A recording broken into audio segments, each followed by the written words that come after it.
So in this video, I wanted to briefly talk about the Converse All-Stars as gym shoes.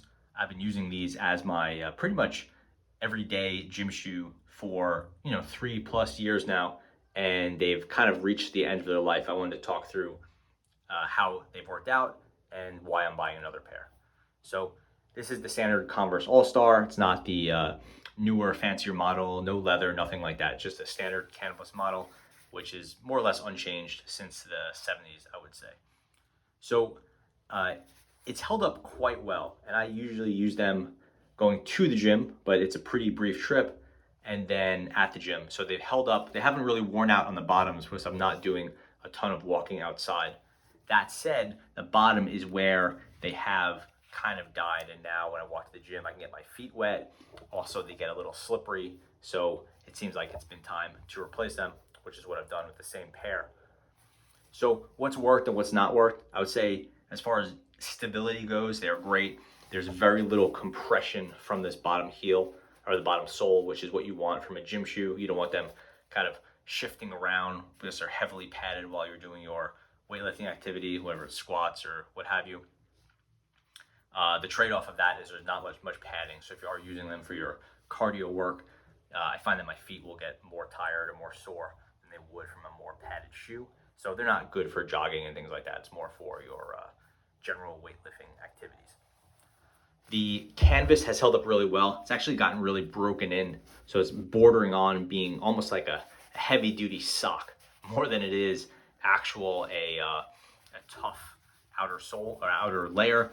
I really like it. One of the things that breaks my heart about getting rid of these is that they're so nicely broken in and so comfortable. No rips, nothing like that. Obviously, you've had some color loss. You could see that it's more of a dark gray than it is a black at this point. But again, no rips or anything like that in the uppers. And over here, it's even gotten more beat up where it touches, I don't know, the bar or some sort of weight equipment. No problems with the laces. This is the original laces. They've kept their color well. They haven't ripped.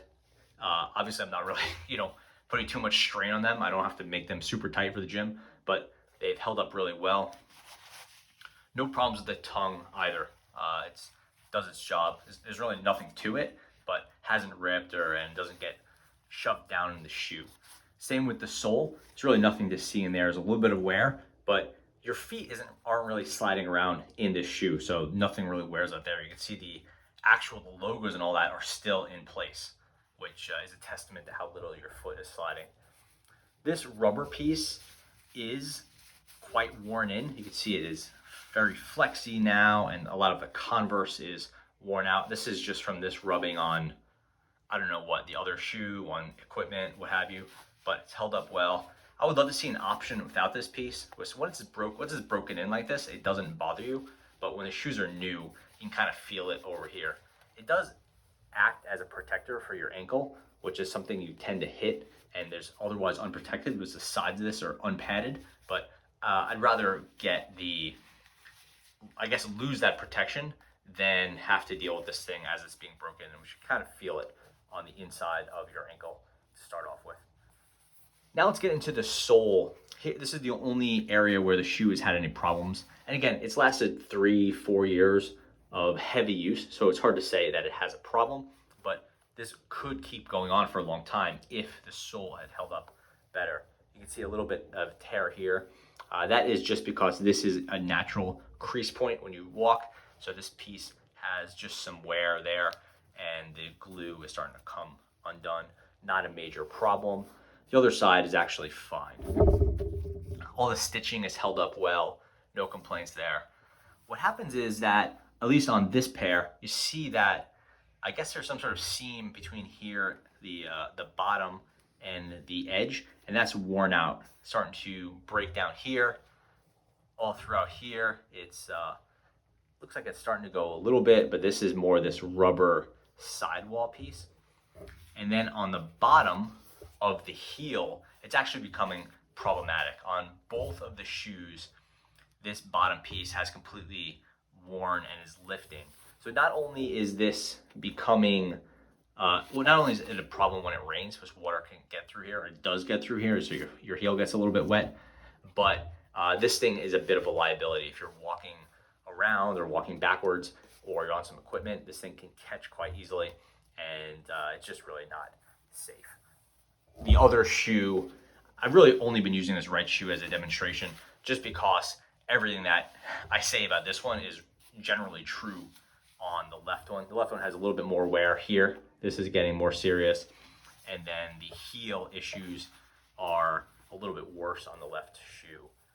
You can see this is coming out, and this, whatever this piece is, this sub heel, sub sole or whatever it is pretty beat up and kind of ripped. And yeah, it's not really smelly or gross or anything like that. It's just kind of ripped up, and this piece has gotten quite bad. So if you're just walking around, you can kind of tell that something's wrong. But then if you're kind of doing stuff at the gym where this heel can kind of get in the way and twist, again, that's why these shoes have need to go.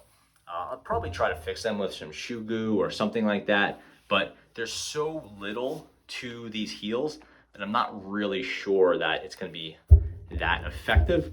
But I'll try it. Ideally, you could sew it, but I don't have any sort of equipment like that. So I'll try some shoe goo or whatever that stuff is. But I don't have very high hopes. And again, these shoes are maybe, I think they're $60 new or something like that. So by the time you buy the shoe goo and start experimenting, you're getting close to, what, a third or a fifth of the, maybe a third of the price of a new pair of shoes. So you don't want to spend too much time or too much money experimenting with them when they can get replaced. And in fact, I've already gone ahead, as you can see, and bought some replacements. These are the monochrome All-Stars, which just means it's black on black on black with the black laces, whatever. It's a pretty standard pair. They're not hard to find, not hard to replace. You could buy them from Converse.com and Nike.com and other places like that. So on the whole, A+, they've held up well, but when they do die, at least for me, this is how they're going to die, or how I've seen them die in the past, and you just want to move on to the next pair before this becomes a safety issue. So yeah, I'm a big fan of the Converse All-Stars, particularly for weightlifting. I think they do a great job with very little heel compression and not great comfort, but they're comfortable enough, and they don't get in the way of your workout. It's as close to going barefoot as I like to. I know some people go ahead and do it, but more personal preference. If you can have a really minimal shoe, for me, that's better. But up to you. Highly recommended. So thanks for watching.